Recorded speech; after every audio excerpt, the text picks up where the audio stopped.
there being sort of a myopic, lemming-like, ants on a sugar cube mentality on this story by many in the media.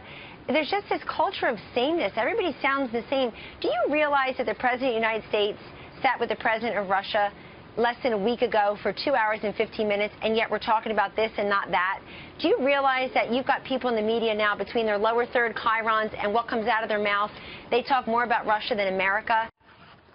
The mainstream media's #1 obsession, still the Trump administration's alleged ties to Russia. But do everyday Americans care about this? We brought in our panel of moms from all walks of life to find out. It's a segment we're calling Parental Advisory. Thank you, ladies, for being with us. Thank you. So yesterday we had Lee Carter on with Ms. Lansky and partners, and she had polled a lot of people to find out what they cared about. The thing that they wanted to hear about most, jobs and economic growth. The thing that they wanted to hear least about was Trump administration's ties with Russia. So I want to talk to y'all about that and what your main concerns are. So we'll just start with you, Hope, in the back, and I'll go through each with you and find out what your concerns are. So Hope, what are your concerns as a mom? As a mom, I'm really concerned about tax reform and the economy and reform of health care, because I have 6 kids and they're all kind of entering the workforce at different stages, and I really want a robust and positive economy for them to participate in. So I'm less concerned. So they don't have to move back in with you. That's right. That's right. I love them. Right. Yeah. Danielle, how about you? You know, I think that there's been a lot of talk in the media about Russia, but I also think that the president and the administration could probably tamp that down by speaking a bit more clearly and directly about what actually happened and what context the campaign might have had. To Hope's point, I care about the economy. I have a 2.5-year-old, but I care about a president and an administration that is thinking about the economy not just now, but in 10 years or 20 years when she's going to be thinking about jobs in college. Rebecca? I want my 12-year-old daughter to hear more about the Russians in Syria, how they're lighting up our pilots every day. I want to hear more national security stories. I want her to hear those as well. North Korea, concern for you? North Korea, big concern. I would like to hear more of that news, a broader perspective. What's North Korea doing with its missiles? What's up with France? I want to hear the international reporting, important to her future world. Wendy, she brings up a good point. Do you care more about how Russia is connected to Syria than you do Donald Trump Jr. meeting with a Russian lawyer? Absolutely not, but I don't think it's a binary decision either. I think we can focus on Russia and we can still do other things. You can walk and talk at the same time. As a mom of a 4-year-old and a 2-year-old, I want to know how Betsy DeVos, the Secretary of Education, is doing in her role. What does that look like? How is that evolving? But Russia is still an issue, and I think that we should talk about all of these issues at the same level. Carly, you're shaking your head yes, you agree. I'm not concerned about Russia. We're not following that. We feel that there is no evidence that is putting our president, commander-in-chief, in a bad light. We have full confidence in our president that he is going to do an amazing job with the economy. He has hired tens of thousands of employees. He's highly successful, and we're very confident in the team that he's put around him. Kathy? Yeah, likewise, the issues regarding jobs, taxes, health care, all of those things are very important.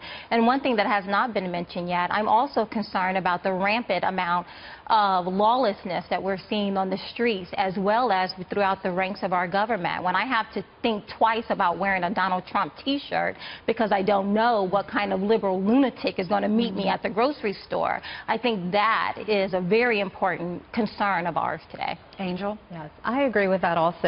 Something I didn't hear anyone mention is Obamacare.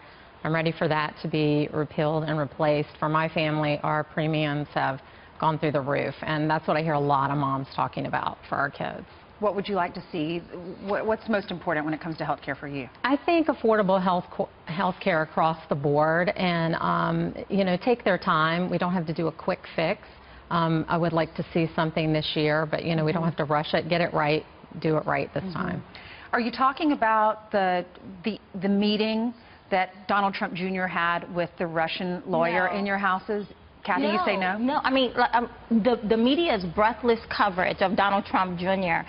borders fake news, not because the content is inaccurate, but because their slant on how they're reporting the content is misleading. There's nothing unprecedented about it whatsoever. When you have, and we all know now because it's documented, Hillary Clinton's campaign meeting with Ukrainian elements, for the exact same purpose, that creates a precedent. When you have Nancy Pelosi meeting with the Mexican president, now Mexican president, for the exact same purpose of getting information to use against Donald Trump, that creates a precedent. Okay. So, no, we're not talking about it. We don't care. Wendy, Danielle, you were shaking your head. It is a concern for you. Why?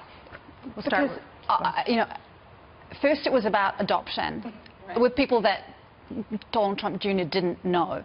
And then the story changed, and then the emails were released, which I actually give credit to the president's son for doing. I like to see that kind of a transparency. But there are so many falsehoods that were sort of circulating around this. You have to ask why. Why? Why not just come out when you were asked? Why not? Apparently, the Senate Intelligence Committee knew about this in April. Why hide it if there's no problem here? Now, Wendy, are you a Democrat? I am. Did you vote for, I guess you didn't vote for the president, you voted for Hillary Clinton. I did. What can Democrats learn from his win? I think that what's really important here is that Democrats need to know, going into 2018 and the midterms, we cannot have the same rhetoric. We need something new. We need new energy. And I think that that's what Donald Trump brought to America, in essence, right? I often tell my friends that, you know, a lot of times when we think of Obama, we think he brought hope. And for a lot of people, whether you want to hear it or not, Trump brought hope to a segment of the population, and that can't be denied. So going into 2018, I would say for any Democratic leader, we have to think of new blood, new tactics. We can't have the same, you know, rhetoric because it's not working. We need something new here. Is there one leader we should be following and looking out for? Right now, my eyes are completely open, and I'm just looking for whoever is best fit for the job. There are some people who are bubbling up in the conversation, but I don't have one right now that I'm like, this is a sure bet for us, and this is who's going to move the needle for our party. All right. Thank you, ladies, for being with us, and thanks for being such great moms. Oh, thank you.